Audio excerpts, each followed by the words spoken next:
Okay, welcome back to Salt City Counseling, everybody.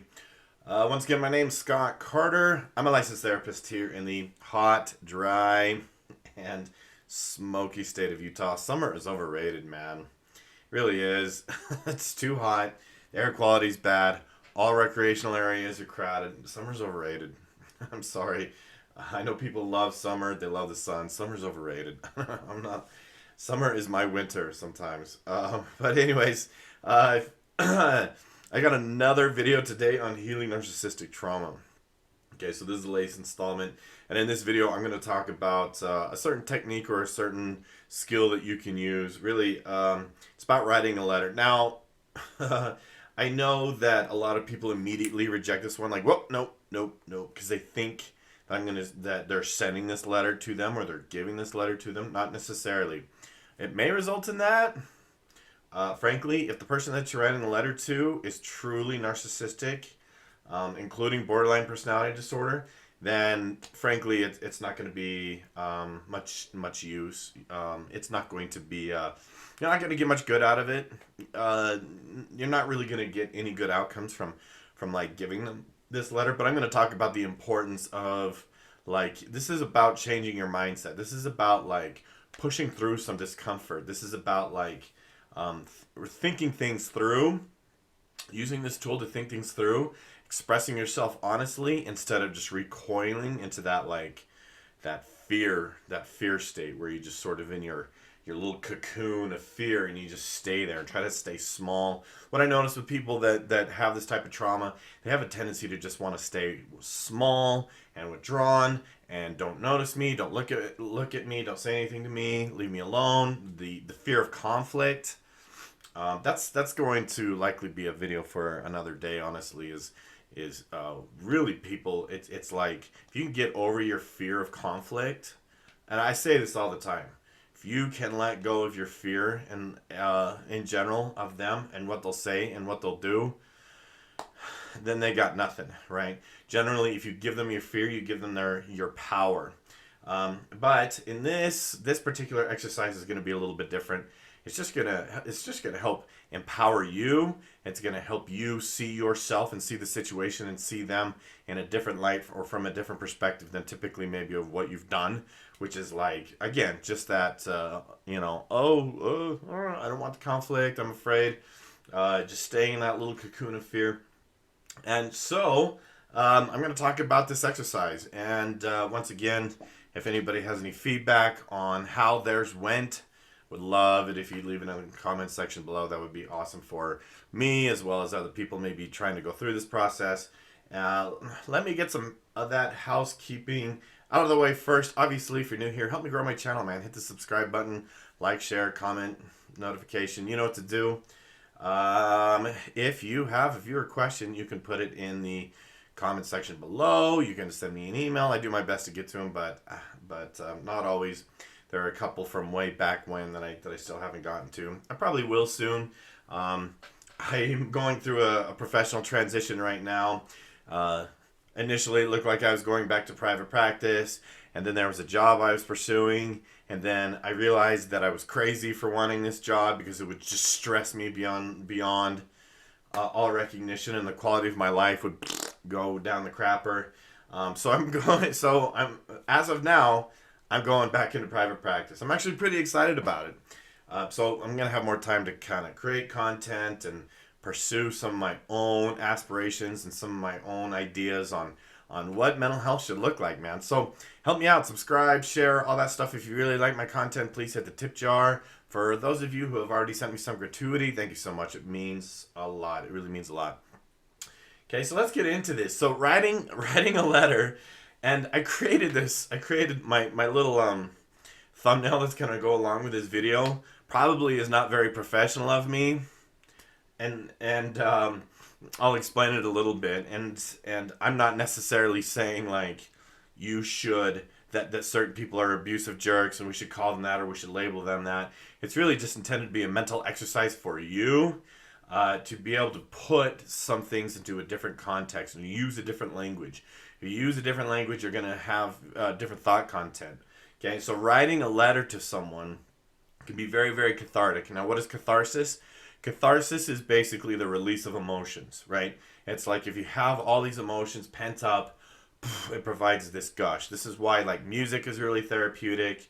Other creative outlets is really therapeutic. Exercise is very therapeutic because you're experiencing some of that catharsis. Writing is very cathartic. I'm in the camp, by the way, that video games do not cause violence. I actually think that video games might be a little bit cathartic for people. It's just sort of get a little bit of that aggression out. Sports, kind of the same thing. You get a little bit of that aggression out on in the field or the court or whatever the case may be, right? The pitch.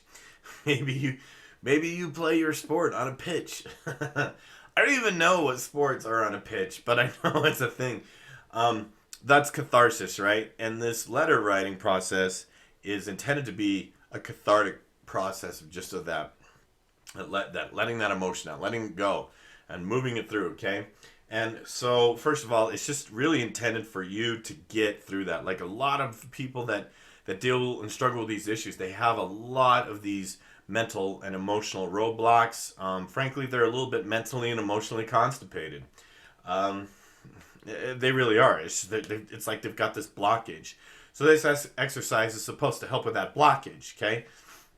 The second thing about this exercise, like, it's sort of similar to there's an old therapy exercise called the empty chair. It's still pretty effective, right? I've done this too with people. Maybe not quite to the extent as the old school therapists would do, where they would put an empty chair across from the person and stand behind their client and go, okay, look him in the eye, right? But it still has some effectiveness. Like if they were here right now and you could just say anything to them, anything at all, what would you say to them, right? And it can be very, very therapeutic. And so writing the letter exercise is really intended to be like similar to the empty chair, where you're just like, I'm just going to let it out. I'm just going to speak to them. I'm going to say whatever it is that I want to say. So the purpose of this letter, especially one that you're not going to send to them, and I recommend that you don't, is, again, if they're truly narcissistic, it wouldn't do any good anyways. What's the point? And I actually had this come up with a client where they were writing a letter to someone in their life and wanted to give the letter to the person because wanted them to change. And it's like, it's not likely that you're going to get that. You can't hinge your well-being, your mental health on them changing, right? And so you kind of have to check your motivation in giving people letters. But if you're writing a letter to, like, maybe it's a borderline parent, borderline partner, narcissistic parent, you just write it out, man. Anything and everything that you wish that you could say to them if you weren't afraid. This could really, really help move your emotions through.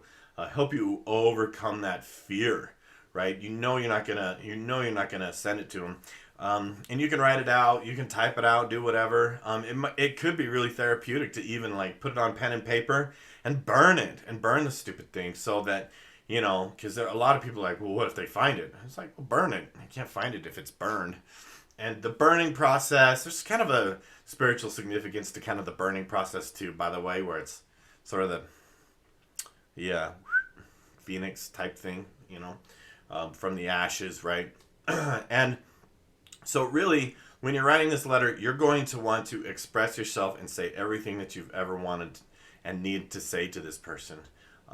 You destroyed my confidence. I hate you. Whatever it is that you need to say to get through it, right? A lot of people are going to feel guilty going through this process. A lot of people that I work with, they feel guilty for having certain emotions. I always tell them, like, emotions themselves aren't bad. Emotions in of themselves usually exist for a good reason, right? If you have a ton of self-loathing going on or a ton of fear or whatever, those emotions usually exist for a really, really good reason. And so if you are beating yourself up or feeling guilty for having certain emotions, honestly, you're only they're winning. Right? Because that's one thing, that's a message that a narcissistic type would give you, is you're bad for having these emotions. Shame on you. What an awful person you are for feeling this way. Okay? And you gotta learn to not listen to what they would say.